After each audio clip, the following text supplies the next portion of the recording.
तो ईसीजी में जो मशीन होती है उसको हम लोग बोलते हैं इलेक्ट्रोकार्डियोग्राफ, और जो ग्राफिकल रिप्रेजेंटेशन हमें जो ग्राफ मिलता है, जो रिपोर्ट हमें मिलती है, ये जो हमें मिल रहा है ये कहलाता है इलेक्ट्रोकार्डियोग्राम। ठीक है, तो इलेक्ट्रोकार्डियोग्राम क्या है? ग्राफिकल रिप्रेजेंटेशन है किसका? हमारे हार्ट में जो भी इलेक्ट्रिकल एक्टिविटी चलती है ड्यूरिंग कार्डियक साइकिल। ठीक है, एक कार्डियक साइकिल के बाद जब दूसरी कार्डियक साइकिल स्टार्ट होती है तो उस कार्डियक साइकिल में क्या एक्टिविटी चलती है? इलेक्ट्रिकल एक्टिविटी का बोले यहां तो क्या मतलब, जब जैसे एक्शन पोटेंशियल आया, ठीक है, तो हमारे हार्ट में पोलराइजेशन होगा, हार्ट की मसल्स में डीपोलराइजेशन होगा, वही कहलाता है इलेक्ट्रिकल एक्टिविटी।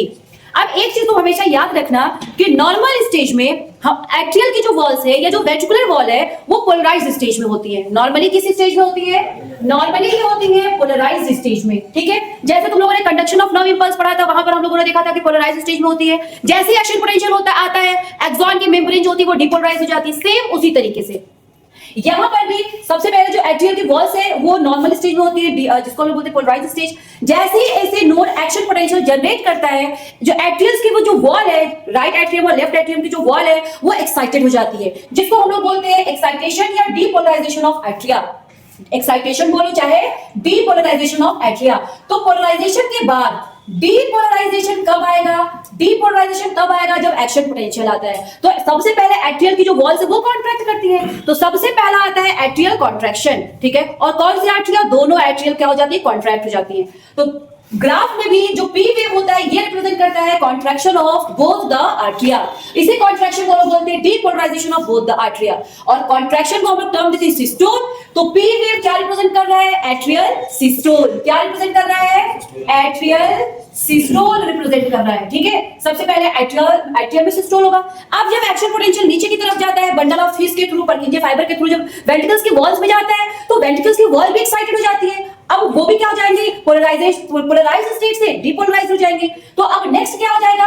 QRS complex. ये क्या रिप्रेजेंट करेगा? वेंट्रिकुलर डीपोलराइजेशन या वेंट्रिकुलर कॉन्ट्रैक्शन या वेंट्रिकुलर एक्साइटेशन। ठीक है, तो QRS कॉम्प्लेक्स रिप्रेजेंट कर रहा है एक्साइटेशन या डीपोलराइजेशन, ठीक है, of both the ventricles. Ventricles जब डीपोलराइज हो जाएंगे, जब वहां पर इलेक्ट्रिकल इंपल्स आएगा, ठीक है, तो ये क्या हो जाती है? कॉन्ट्रैक्ट करने लगती है, इसको हम बोलते हैं वेंट्रिकुलर कॉन्ट्रैक्शन यानी कि वेंट्रिकुलर सिस्टोल। तो QRS कॉम्प्लेक्स क्या रिप्रेजेंट करता है? ये रिप्रेजेंट करता है वेंट्रिकुलर सिस्टोल, यानी कि वेंट्रिकल्स में क्या हो रहा है? कॉन्ट्रैक्शन हो रहा है। ठीक है, अब इस तीनों में QRS, इसमें जो Q वाला पॉइंट है ये रिप्रेजेंट कर रहा है कि कॉन्ट्रैक्शन बिगिन हो रहा है, स्टार्ट हो रहा है। ठीक है, तो QRS कॉम्प्लेक्स में Q क्या हमें डिटरमाइन करता है? ये हमें ये डिनोट कर रहा है कि जो सिस्टोल है उसकी बिगिनिंग हो रही है।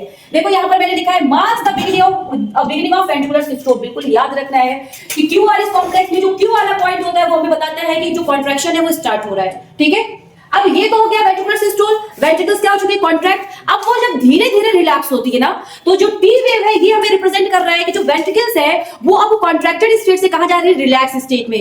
यानी कि यहां पर मैंने लिखा है ना, एक्साइटेड से नॉर्मल स्टेज में। एक्साइटेड टर्म जब भी आए याद रखना वहां पर कॉन्ट्रैक्शन हो रहा है। देखो जैसे यहां पर भी एक्साइटेड था तो एट्रियम में कॉन्ट्रैक्शन हो रहा था, यहां पर भी एक्साइटेड था। जब भी एक्साइटेड होंगी, कब एक्साइटेड होंगी? जब एक्शन पोटेंशियल आएगा, और जब एक्शन पोटेंशियल आता है तभी तो ये कॉन्ट्रैक्ट करती है। ठीक है, अब जब ये रिलैक्स होंगी, ठीक है, तो ये अपने नॉर्मल स्टेज में जाएंगी, यानी कि एक्साइटेड स्टेज से जब नॉर्मल स्टेज में जाती है तो ये टी वेव से डिटरमाइन होता है। तो टी वेव हमें क्या बताता है? Return of ventricles from excited stage to normal stage, यानी कि एक्साइटेड स्टेज बोले तो डीपोलराइजेशन, डीपोलराइजेशन से रीपोलराइजेशन। देखो पहले होगा पोलराइजेशन, फिर डीपोलराइजेशन, उसके बाद रीपोलराइजेशन। तो ये स्टेप याद रखना। अब वेंट्रिकल्स जो पोलराइज्ड स्टेज में थी, एक्शन पोटेंशियल के आने की वजह से वो डीपोलराइज हो गई। ठीक है, डीपोलराइज हो गई, जिसकी वजह एक्साइटेड हो गई, वो कॉन्ट्रैक्शन उसमें आ गया। अब जब धीरे धीरे वो सिस्टोल से डायस्टोल की तरफ जाएगी, जब उसमें सिस्टोल धीरे धीरे खत्म होगा तो वो किसमें चली जाएगी? रिपोलराइज्ड स्टेज में। ठीक है, तो टी वेव रिप्रेजेंट कर रहा है कि जो वेंट्रिकल्स है वो कॉन्ट्रैक्शन से अब रिलैक्स स्टेज में जा रही है,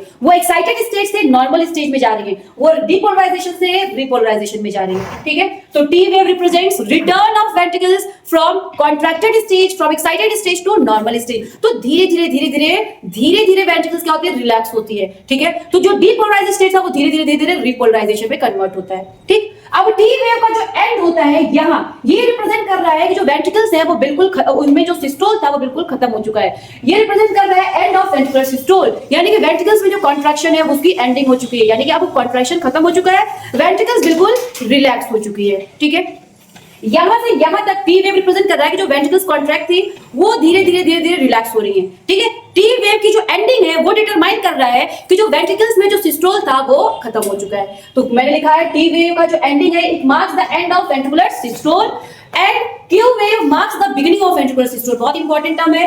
Q wave marks the beginning of ventricular systole while the end of T wave marks the ending of ventricular systole। ventricular systole start हो रहा है यानी कि ventricles contraction start हो रहा है, ये कौन डिटरमाइन कर रहा है? Q wave। ventricles में systole खत्म हो चुका है, ये कौन बताएगा? end of T wave, not T wave, end of T wave। T wave तो हमें ओवरऑल बता रहा है ना कि ventricles excited स्टेज से नॉर्मल स्टेज में जा रही है, यानी कि ventricles का जो कॉन्ट्रैक्शन है वो खत्म हो रहा है, वो धीरे धीरे रिलैक्स हो रही है। तो T wave का जहां एंड होगा वो हमें बताएगा कि ये जो ventricles है वो एक्साइटेड स्टेज से नॉर्मल स्टेज में जा रही है। ठीक है, ये भी बहुत इंपॉर्टेंट है end of T wave, and ये भी बहुत इंपॉर्टेंट है कि क्यू वेव क्या रिप्रेजेंट कर रहा है। अब देखो यहाँ पर पी वेव रिप्रेजेंट कर रहा है atrial systole, QRS complex represent कर रहा है वेंट्रिकुलर सिस्टोल। ठीक है, और and of T wave overall T wave represent कर रहा है कि जो वेंट्रिकल्स है वो अब सिस्टोल से कहां जा रही है? डायस्टोल की तरफ, है ना, सिस्टोल से डायस्टोल की तरफ जा रही है। और एंड ऑफ टी वेव हमें रिप्रेजेंट कर रहा है कि जो वेंट्रिकल्स है वो बिल्कुल सिस्टोल वहां से खत्म हो चुका है, एंड ऑफ वेंट्रिकुलर सिस्टोल। ठीक, अगर हम डीपोलराइजेशन और पोलराइजेशन वाला टर्म देखें तो P wave represents depolarization of atrium, P wave represents depolarization of atrium, QRS complex represents depolarization of ventricles, T wave represents return of ventricles from depolarization to repolarization, and end of T wave represents end of depolarization। चमक रहा है? End of T wave represents end of depolarization of ventricles, end of T wave represents end of depolarization of ventricles। बिल्कुल चमक रहा है, clear है बिल्कुल।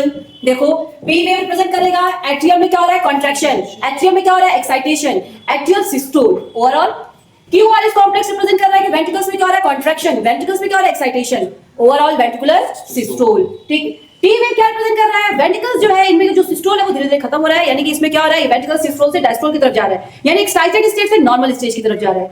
और टी वेव की जो एंडिंग है ये रिप्रेजेंट कर रहा है कि सिस्टोल खत्म हो चुका है, end of T wave marks the end of ventricular systole. अब हम लोग पोलराइजेशन वाला टर्म देखें तो P wave represents depolarization of atria. हम क्यों डीपोलराइजेशन बोल रहे हैं? क्योंकि जब रेस्टिंग स्टेज में होती है तो एट्रियल की वॉल पोलराइज स्टेज में होती है, जैसे ही एक्शन पोटेंशियल आता है वो डीपोलराइज हो जाती है। ठीक है, एक्साइटेड हो जाती है। तो P wave represents depolarization of atrium, QRS complex represents depolarization of ventricles. क्यों डीपोलराइज हो गए? क्योंकि वेंट्रिकल्स इनिशियली एक पोलराइज स्टेज में थी, जैसे ही बंडल ऑफ हीस और पर्किंजे फाइबर के थ्रू में एक्शन पोटेंशियल किया, ये क्या हो गए? डीपोलराइज। टी वेव क्या रिप्रेजेंट कर रहा है? Depolarization, return of ventricles from depolarization to repolarization, या from excited stage to normal stage. तो टी वेव हमें बताता है कि जो वेंट्रिकल्स है उनमें डीपोलराइजेशन से वो कहां जा रही है? रीपोलराइजेशन की तरफ। एंडिंग क्या रिप्रेजेंट कर रहा है? एंडिंग ये रिप्रेजेंट कर रहा है कि जो डीपोलराइजेशन है वो खत्म हो चुका, हाँ, सिस्टोल खत्म हो चुका, डीपोलराइजेशन खत्म हो चुका, कॉन्ट्रैक्शन खत्म हो चुका। ओके, क्यू वेव क्या रिप्रेजेंट कर रहा है? क्यू वेव ये रिप्रेजेंट कर रहा है कि वेंट्रिकल्स में सिस्टोल स्टार्ट हो गया है, वेंट्रिकल्स में कॉन्ट्रैक्शन स्टार्ट हो चुका है, वेंट्रिकल्स में डीपोलराइजेशन स्टार्ट हो चुका है। ठीक है, बिल्कुल क्लियर है। अगर किसी को डाउट आया तो बताऊंगी।